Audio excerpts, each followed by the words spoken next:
football this week. I know that I have a wedding that I have to do a rehearsal and a ceremony for. I know that I have to take Colton to the eye doctor tomorrow. I know that I promised to spend some special dad time with Charlie tomorrow. I know that I have to do some of those things. And so those are all going to be on my note card. And there are probably a few other tasks. Maybe the oil needs to get changed or something like that. So go ahead and just kind of write down some of the things that you know you need to knock out in this next, 5, 7, 10 days. Whatever that looks like for you.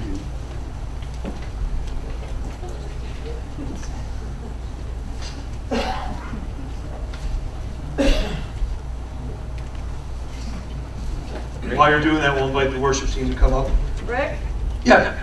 So are we writing down tasks that we're doing or things we're discarding? Tasks. Things that you know you need to do.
I know some of you are still writing feverishly, but one of the tough things about church is that we have these short periods of time in order to do stuff like that. So feel free to continue doing that even after church. But the application piece would be this. Now that you've written those things down, in a moment of honesty with yourself, go back here in the next few minutes or even after church today and mark off the ones that could wait. Mark off the ones that can wait. And let me be clear about that, because I know the right answer is, well, they can all wait. God must be first. So actually, I don't even need a note card. I don't need this note card. Okay. And I'm not trying to be a wise guy. Theologically, that's true. God first. In fact, we could do Christ alone and be just fine. But we do know that God has given us work to do. He has commissioned us to be sharers of the gospel. He has commissioned us to be breadwinners in our families and caretakers of our children and other such things. And so, as you're honest with yourselves, which of those things could be put on hold to make more time for God? And maybe the better question is this. Which of those things will you put on hold? Because again, they could all be put on hold. Which of those things could you commit to yourself right now? That I'll put that thing on hold and allow more time to pursue the Lord, trusting that He'll reveal Himself to me in greater measure, that I might love Him more and more.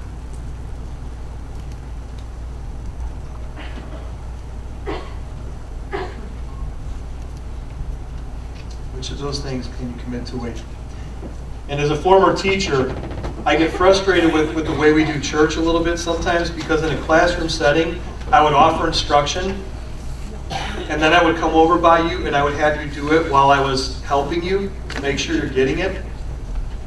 And then after that, I would let you do it by yourself, some independent work, and at some point there would be some sort of review or assessment, whether I was observing you or had you turn something in. We don't get to do that in church. And so I'm going to ask you if you'll help me with that. Will you look at the person to your right and to your left? Just simply look at who they are. And since nobody ever changes seats, when you come in next week, would you just simply ask that person? You don't have to get all personal and get up in your business. Like, you don't have to walk up on stage and ask if I gave away my statues. But literally, just ask that person, hey, how'd you do with that commitment you made last Sunday? How did you do this week with that commitment you made last Sunday? I'll never be able to hold everyone accountable. I'm one man, and even at my best, I can't do it. But as a church, as the community of believers, we can do it for one another. We can be accountability partners, and that's what discipleship starts to look like. And so I would ask you to look at the person to your right, look at the person to your left, so that next week there can be a little bit of accountability in that way.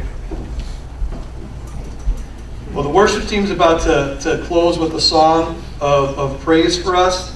And I want to tell you, one of the songs I really enjoy has this lyric in it. Okay, Donna, play some music to make the song cool. Yeah, see, it's already better.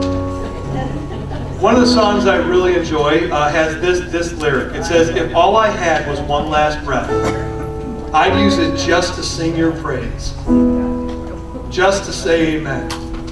That if all I had was one last breath, it would be for you. I'd use that breath to sing your praise, just to say amen. You know, when Pastor Dan and I were talking about Revelation this week, one of the things that really stirred in my heart was, we don't know when the rapture, we don't know when Jesus is coming back, we just don't know that. But an interesting exercise was, what if we only had 40 days? What if somehow I knew that I had 40 days until he was coming back? Would that change the way I spend these next 40 days? And it pressed me to consider, do I believe he's coming back? I mean, do I really believe he's coming back one day? And am I making preparation? Am I keeping watch? Am I being prepared? Am I storing up treasures in heaven as opposed to cheetahs and jerseys? And that's the way that we ought to live our lives, whether he comes back in 40 days or 40,000 years.